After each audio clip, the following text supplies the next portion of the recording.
Hello, everyone. It's time for the sixth in my series of book reviews of interesting and very valuable books in in my library, as usual, in the general area of folk magic, occultism, witchcraft, and so on. Um, Yes, the boundaries of what constitutes witchcraft, folk magic, etc., is completely up to myself. So if you disagree with me, that's really too bad. This is a marvelous book. This is Charmers, and Charming: International Research on Verbal Magic, edited by Jonathan Roper, and it's from Palgrave in 2009. It's an anthology of recent research on verbal magic and the people who do it. Uh, Principally, folk magic consists of verbally delivered spells. There's sometimes, often, some kind of props that are used to bring extra oomph to the spell crafting and so on, but it's principally a verbal spellcraft, and this is recent research into it. Um, this absolutely splendid collection of research into folk magic, charms, the characteristics of wise women and cunning men. Let me say they're a lot more like Granny Weatherwax than they are our cozy neo pagan grandmother, and the roles of charming, cursing, and protection magic in folk cultures across Europe, principally across Europe. There's two non European pieces in here. I have to say it's expensive. Palgrave Macmillan's works are generally very, very good, but generally expensive. So, if you're really interested in reading up on this, I suggest going to a university library uh, near you and seeing if they've got a copy of it.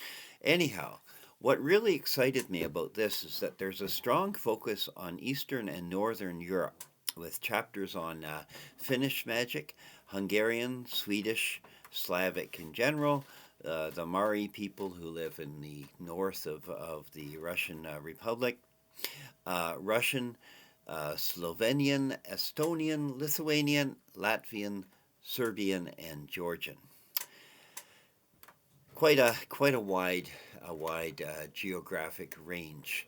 It principally deals with contemporary charming and charmers, although there are some historical pieces. The pieces on English charms, there's four of them, um, are principally historical. And there's, of course, one from Malagasy and one from Malay sources. Now, it's a mixture of theory and of close textual analysis of various charm collections.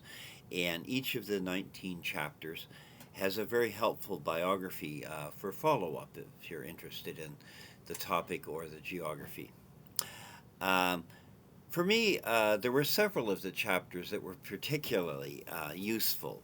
Laura Stark, the Charmer's Body and Behavior as a Window into Early Modern Selfhood, um, which talks about the Tieta, the Finnish folk magicians, and the way that they created a really scary public persona as a way of focusing and bringing more power to their working.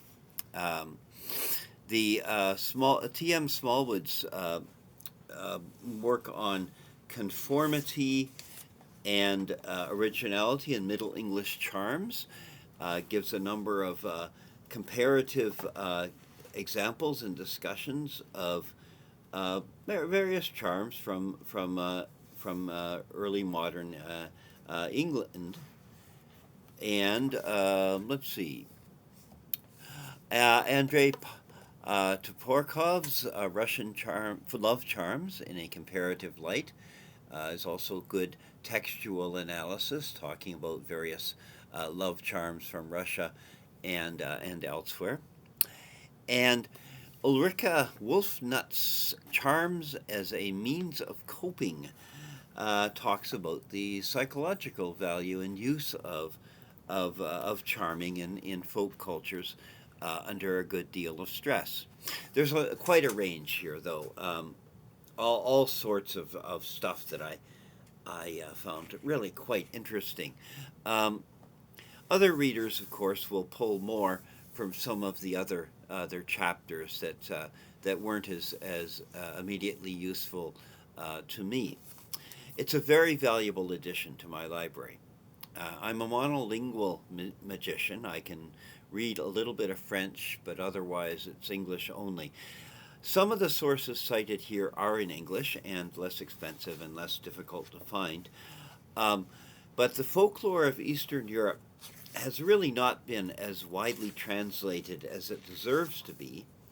And collections like this one are particularly useful in broadening our horizons and pointing us to new sources and interesting new ideas. So let me recommend it. It's expensive, so you may not be able to add it to your library right away.